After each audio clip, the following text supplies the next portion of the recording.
In the credit card world, premium travel credit cards have become a status symbol of sorts, and everybody seems to aspire to have them. But if there's one thing I've learned from being in the space for a few years and talking to people in my one-on-one calls, it is that they are definitely not for everybody. So in this video, I want to give you 4 big reasons as to why that's the case and help you figure out whether or not they're for you. Starting with reason number 1, they force lifestyle inflation. Let's be honest, guys, a lot of us, including myself, have a weird obsession with credit cards, and more specifically, these premium travel credit cards that seem so exclusive when we first get started in the game. There's no doubt in my mind that a big part of why I applied for the Amex Gold card when I did was because of all of the hype and allure behind it. And that same thinking gets put on steroids for folks when it comes to cards like the Amex Platinum, Chase Sapphire Reserve, and Capital One Venture X. Those sleek metal credit cards are exactly what we think we need in our wallet to be a true credit card enthusiast and look cool to others. And to be fair, they do that. But jokes aside, while that does seem like an over-exaggeration, I honestly don't think it is, and this line of thinking can be extremely dangerous, especially if it's done subconsciously. For one, these premium travel credit cards have super high annual fees on them, anywhere from $395 on the low end with the Capital One Venture X, up to $695 with the Amex Platinum card, along with a multitude of cards in between like the Chase Sapphire Reserve and Hilton Aspire card at $550, the Citi Advantage Executive World Elite MasterCard at $595, and much more. And not only that, but these cards have ever increasing annual fees, which is just icing on the cake. Of course, a card having a high annual fee is not an immediate reason to not get it, and annual fees really don't matter as long as you know that you'll get positive value from the card otherwise. But at the same time, deciphering whether or not a card actually gives you positive value is not as simple as you think, and we're going to cover that later in the video.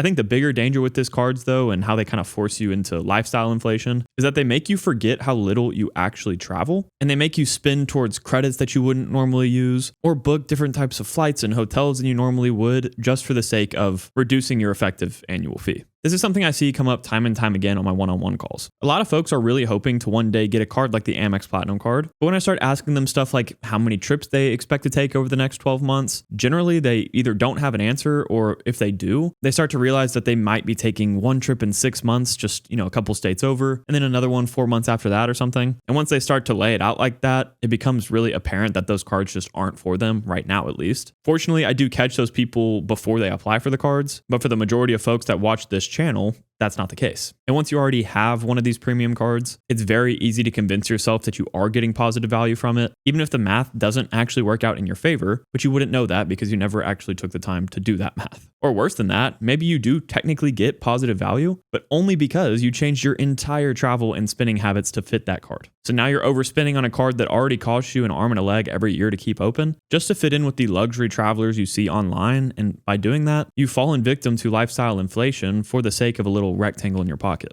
The second reason these cards might not be for you is because they have bad reward structures. Logically, it would make sense that the higher annual fee you pay for a credit card, the better the earning rates on that card, but we don't see that in actuality. Take a look at the Amex Platinum card, for example. This card earns 5x back on all flights, 5x back on hotels booked through Amex Travel, which is rarely used for most people, I'd assume, and 1x back on everything else. So outside of just your flight purchases, really, you should never be using this card. This is exactly why whenever I see somebody use it out in public, I cringe a little bit knowing that they're only getting 1x back on that purchase. And this kind of relates back to reason 1 as well, in the sense that you will see people chuck this card down at dinner to attempt to show some kind of status, but the real ones know the truth. I do want to note that the Platinum card is a niche case here because the target audience for that credit card is going to be high net worth individuals that really don't care about the reward structure on their cards. And that's completely fine, but that's just not who I'm talking to in these videos. The same kind of idea of bad reward structures does apply to hotel and airline credit cards as well, though. Aside from the earning categories only ever being competitive on these cards with that exact company that you have the hotel or airline card from, they also only earn in a very specific currency, so the flexibility of redemption is super limited. An easy example here is the $550 Hilton Aspire card. At first glance, you may think that this card is amazing because of the earning categories that it has, those being 14x back on Hilton hotels and resorts, 7x on select travel, 7x on dining, and 3x on everything else. And you would be right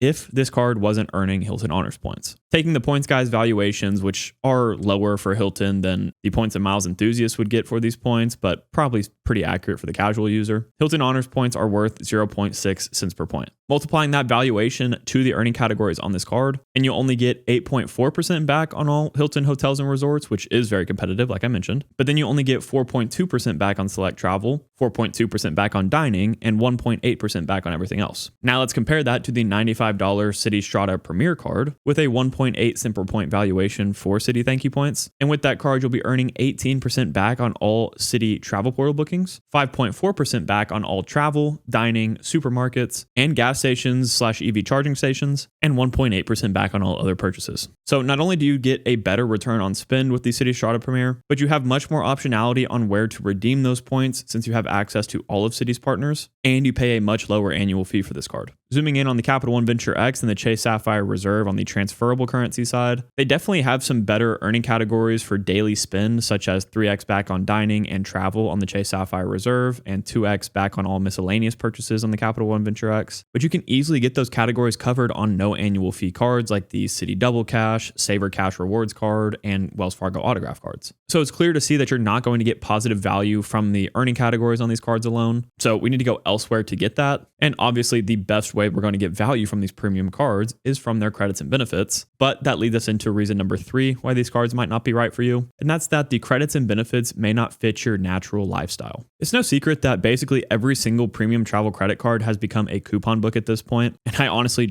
I don't care for it at all. This may seem like I'm beating a dead horse at this point, but there's a reason why this is said by basically everybody in this space. Of course, the biggest culprit of this is American Express, not only with their charge cards, but also with their co-branded cards. And being that it's done so well for them, it's kind of become an industry standard across the board, where it's now harder and harder to find a card with just simple annual credits on it. Amex has made it customary to add monthly, quarterly, and semi-annual use it or lose it credits to their cards, which make consumers think they're getting so much value from their cards when it's really quite the opposite. I'd be willing to bet that the majority of people that hold coupon book style cards are not getting positive value from them, despite what monetary value they get on paper. And that's because, similar to what I said earlier, the sneaky thing about these credits is that they end up forcing you to change the way that you spend to actually utilize the credits, or change your travel habits to use those benefits. So even though you may think you're fully utilizing the $155 worth of Walmart Plus credits, $200 worth of Uber Cash credits, and $199 worth of Clear Plus credits on the Amex Platinum card, for example, ask yourself this. If you didn't have that card, would you pay out of pocket for those services? And if so, how much would you realistically spend on them? And specific to the Uber credit, would that spend actually be utilized at a $15 per month increment? Because even if you do spend $200 per year on Uber, if that all happens in a succinct amount of time rather than spread out over 12 months, that doesn't count. Similarly, let's look at the Citi Advantage Executive World Elite MasterCard as an example for all of the premium airline cards. The main benefit it provides you over all the other American Airlines cards is the fact that you get Admirals Club access with it. And while they market this as having a value of $850 per year, which would easily cover the $595 annual fee that the card has, you need to ask yourself how often you would actually use this perk. At the bare minimum, if you have this card, I would expect you to be flying American the most frequently and have an Admirals lounge in your home airport. But even with that, you need to tally up exactly how many times you would use that lounge every year. If you're a business traveler using these lounges 25 plus times per year, then you might get even more value than they market this perk as giving you. But if you only plan on taking 3 trips in the next 12 months that you could actually use this lounge access for, you aren't going to be getting anywhere near that $850 in value that they market. Even if you got 3 drinks and a meal every single time you went, you'd be saving, $50 per visit? And $150 is not going to get you anywhere close to covering that $595 annual fee that the card has. And I know what you may be thinking, well, this card offers other benefits as well, like the first free check bagged, which can be a ton of value. And while you're right about that, remember, you can get the exact same perk on the $99 American Airlines Platinum card. So you just have to consider the opportunity cost here. So with the Amex Platinum card example, we can see that subconsciously it's very easy to just shift our spending habits to fit the cards that we apply for, which is very dangerous. And with the American Airlines Executive card, you may be paying for perks that you will just never use enough to actually justify the annual fee on the card, unless you change your travel habits, of course, but that's just completely illogical for the sake of a credit card.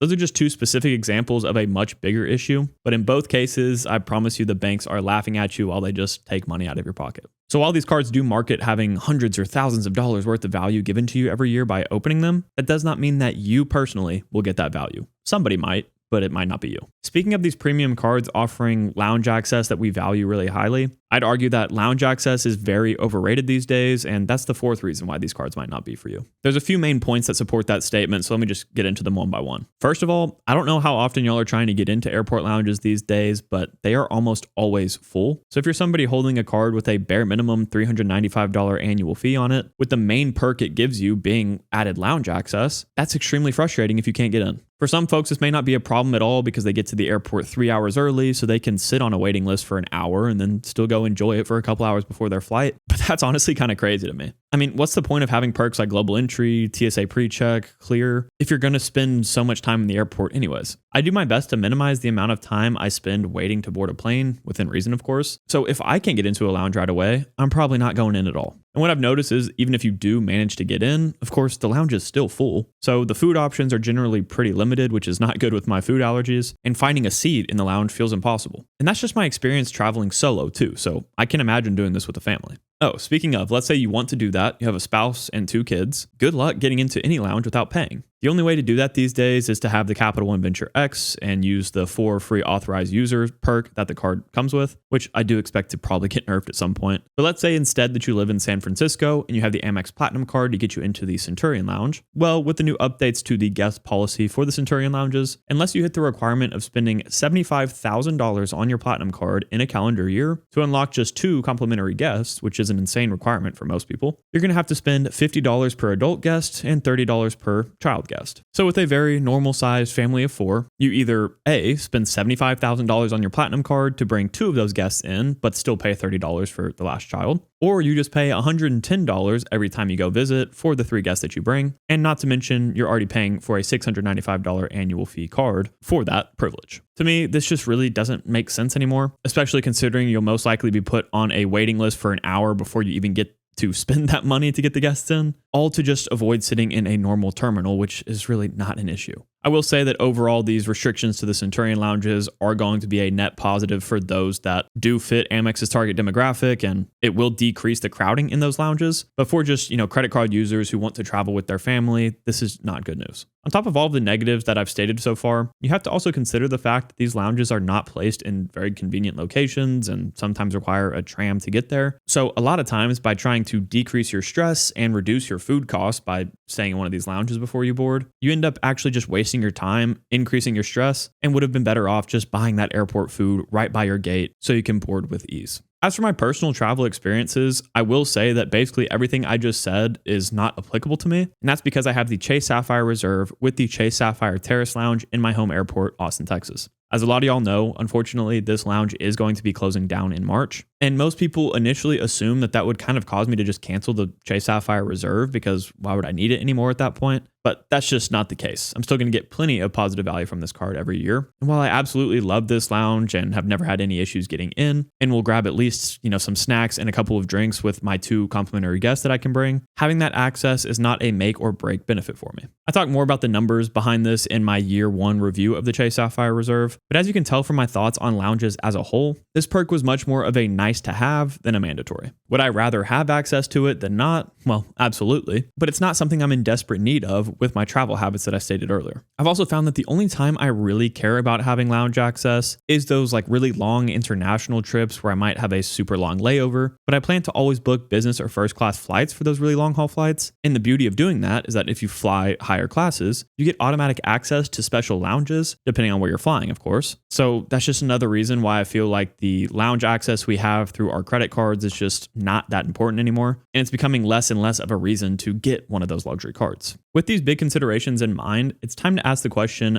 who are these premium travel credit cards actually for? Well, it all comes back to what I constantly preach on this channel, and that is that if a card fits your natural travel and spend habits, then it can be amazing. But in order to tell whether or not that is indeed the case, you have to take the time beforehand to set goals and roadmap out the setup that works best for you. If you try to do all of that in hindsight, it's going to bite you in the butt. A theme that's repeated itself throughout this video is opportunity cost, and I'm going to touch on it some more here. You need to be 100% honest with yourself when considering applying for one of these credit cards about whether or not the competitive advantages that the premium cards offer are really worth it over their lower or no annual fee counterparts. If you're somebody traveling religiously for work, these cards may, net you thousands of dollars in positive value every year. But if you only ever take a couple of trips per year, in getting one of these cards, you're likely just wasting money and would be much better off just paying paying for those perks out of your pocket instead of paying for them through an annual fee. But if you do end up deciding that one of these cards makes sense for you to get, I want to warn you that it does become easier at that point to convince yourself that adding another premium travel credit card makes sense. So just be aware of that. Take it from me. I have both the Chase Sapphire Reserve and Capital One Venture X, and the overlap between these cards is pretty huge. And that's why I've been debating downgrading my Venture X here in the next couple of weeks. From the Priority Pass Select membership, Global Entry TSA pre-check credit, and having to go out of my way to use the Capital One lounges and the $300 travel credit through their portal, this card that easily gives you $5 worth of positive value every year has become much less useful for me. And the same can obviously be said for really any premium travel credit card that you overlap with each other. But bottom line, I just don't really ever think you need more than one premium transferable currency credit card, that is, unless you have specific lounges that you really need access to. But that's super dependent on how much you travel and to what airports you travel to. So I can't say that obviously for your specific situation here. At the same time though, I do want to call out the fact that it could make a ton of sense to have one premium transferable currency card paired with a premium hotel or airline card, assuming that you will actually get positive value from both of those, which can be a tall task. A very popular combo would be something like the Amex Platinum card and Hilton Aspire card. And I think that's very logical if you stay at Hilton's frequently enough to, really value the diamond status that comes on that card as well as its other perks and benefits. But even with this combo, you have a lot of overlap between these two cards with the $200 flight credits, $199 Clear Plus credits, hotel credits, and the status that they both provide with Hilton. So again, you need to do the math before adding both of these to your setup before fronting over $1,000 for just 2 credit cards. It really all comes back to proper planning at the end of the day, and which card you go for is completely subjective, so don't just listen to somebody online. For me, the Chase Sapphire Reserve is an absolute no-brainer and will be a staple in my setup for quite some time, but for others, it may make no sense at all, and they're much better off with a card like the Platinum or Venture X. And if after watching this video, you feel like you actually are ready for a premium travel credit card, which a lot of y'all may be, I would recommend you check out this video next to decide which one is really right for you. As always, Odin and I both really appreciate you watching this video, and if you did enjoy it, please consider leaving a like and subscribing to the channel, and we'll catch you guys next time.